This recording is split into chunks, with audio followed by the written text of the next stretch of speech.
आई, पहिल्यांदा आपल्या सरकारनं कोणतं चांगलं काम केलं असेल बा. कोणता व? नितीन गडकरीनं आता म्हटलं ना, त्याने 100% इथेनॉल इंधनाला परवानगी देणाऱ्या फाईलवर साईन केली म्हणून. यानं कोणता फायदा?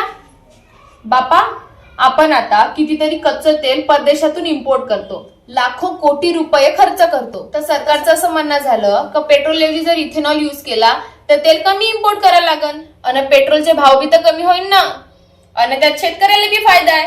शेतकऱ्याला कसा फायदा? पाय, इथेनॉल ऊस, मका आणि इतर कृषी उत्पादनांपासून बनते, तर त्याने शेतकऱ्याला एक नवीन बाजार भेटत नाही का. अच्छा, तू मला सांग, हे जे तुझी गाडी आहे ती 100% इथेनॉल वर चालू शकते का? नाही. आता तू म्हणशील मी E20 टाकीन. E10 होता, आता E20 झाला, पण काही पेट्रोलचा भाव कमी नाही झाला. पण जर काही कमी होत असेल ते म्हणजे त्या गाडीच्या इंधनाचं आयुष्य. आणि इथेनॉल बनवण्यासाठी ऊस, मका आणि इतर कृषी उत्पादन लागतात. म्हणजे शेतकऱ्यांना आता बाकी पिकं सोडून द्यायचे आणि फक्त ऊस, मका आणि इथेनॉल बनवायला लागणारे कृषी उत्पादन करायचे. आणि आपण का उपाशी मरायचं का?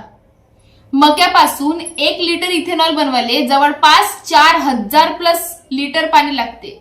आणि ऊसापासून 1 लिटर इथेनॉल बनवायला जवळपास 3000+ पाणी लागते. नीती आयोगानुसार 2030 पर्यंत जवळपास 21 मोठे शहर कोरडे पडू शकतात. बाई, जर पेट्रोल नाही राहिलं ना तर जास्तीत जास्त का होईल, गाड्या बंद पडतील. पण जर पाणी नाही राहील ना, आयुष्य बंद पडून जाईल.